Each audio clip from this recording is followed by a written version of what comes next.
10, 9, 8, 7, 6, 5, 4, 3, 2, 1.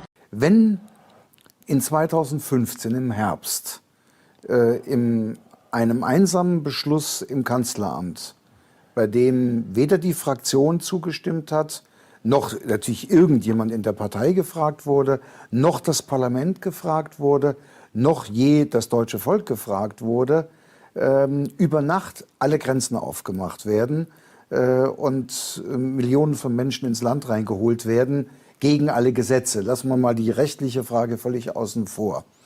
Kann man sich nicht vorstellen, dass das ein einsamer Beschluss einer Kanzlerdarstellerin ist, sondern man kann sich eigentlich nur vorstellen, dass da irgendjemand gesagt hat, so das ist jetzt das, was jetzt ansteht. Oder liege ich da falsch? Nein, das ist langfristig geplant worden. Also nach dem Zweiten Weltkrieg hat man gesagt, der Zweite Weltkrieg ist nur gewonnen, wenn das deutsche Volk als homogenes Volk beseitigt wurde.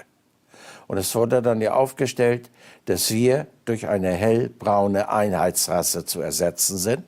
Das ist ja auch die neue Weltordnung, die das für die ganze Welt fordert.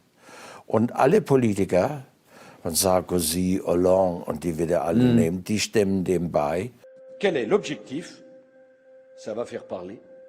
Mais l'objectif, c'est relever le défi du métissage. Défi du métissage que nous adresse le XXIe siècle.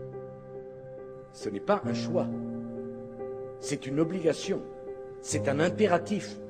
On ne peut pas faire autrement, au risque de nous trouver confrontés à des problèmes considérables.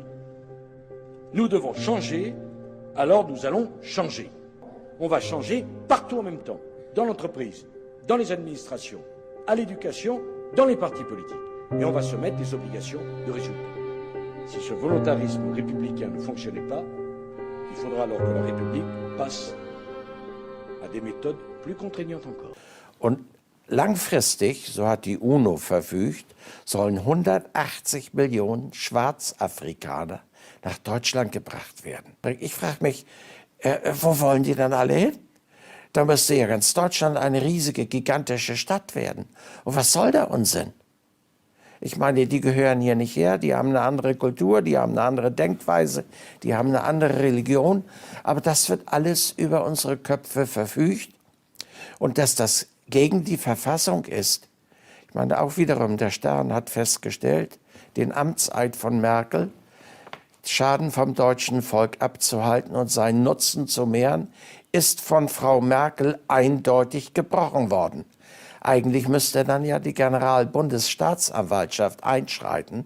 Aber tun wir nicht. Die Mächtigen können in unserem Land das Gesetz nach Belieben brechen, ohne irgendwelche Konsequenzen zu befürchten. Da sind ja tausende Anzeigen wegen Hochverrats, wegen Merkel eingegangen. Und nicht von Lieschen Müller, sondern von Anwaltsvereinigungen und anderen, die auch darüber Bescheid wissen. Oder wenn wir den Papier nehmen, den Präsident des Bundesverfassungsgerichts, ehemaligen, oder die Fabio, Ja. Die haben das ja ganz eindeutig erklärt. Die haben gesagt, Merkel hat alle Gesetze gebrochen. Alle. Strafgesetz, europäisches Recht, Verfassungsrecht, das Legalitätsprinzip, alles gebrochen. Aber ich meine nicht nur sie. Es existiert doch gar kein Recht mehr.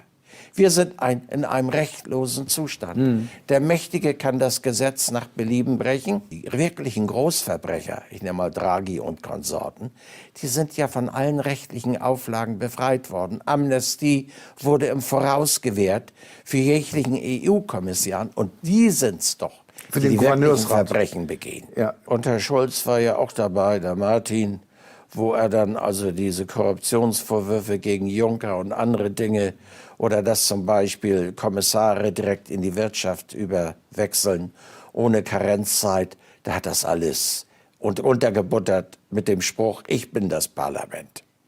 Hat er alles verhindert. Ja.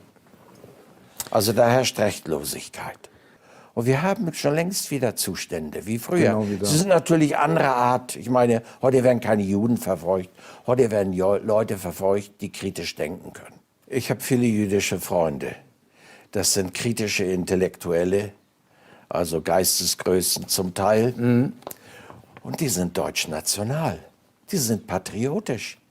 Die sagen, wir lieben das Deutschland, wie es zumindest mal gewesen ist. Und all den großen deutschen Denkern und Dichtern. Wir identifizieren uns damit. Wir wollen nicht, dass das zerstört wird. Als die mir vor vielen Jahren gesagt haben, Merkel hat die Aufgabe, Deutschland zu zerstören, das hätte sie angeblich vor der Knesset versprochen. I think there's a resurgence of anti-Semitism because at this point in time, Europe has not yet learned how to be multicultural.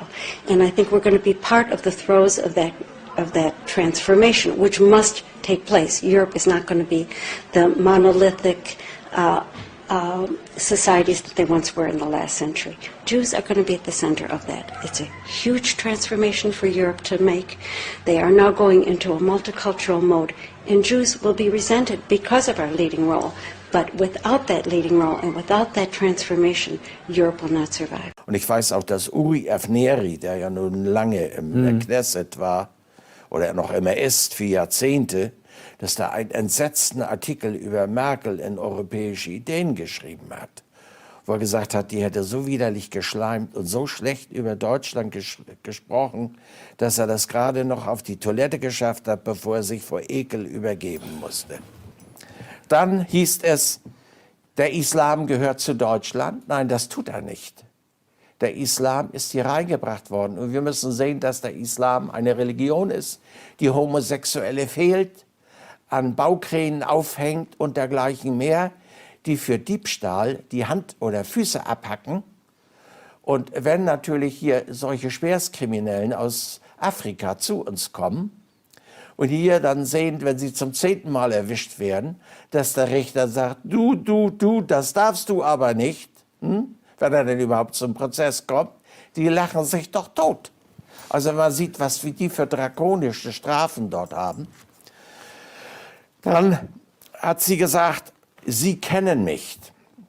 Im Bundestagswahl 2013, wir kennen Merkel nicht.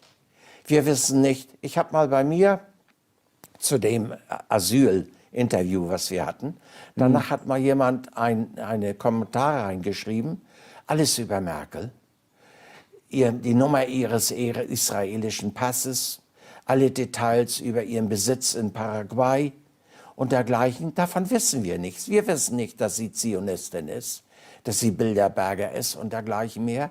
Wir wissen nicht, warum hat sie sich ein Grundstück in Paraguay ausgesucht, in einem militärisch gesicherten Gebiet neben Bush, weil die nicht ausliefern.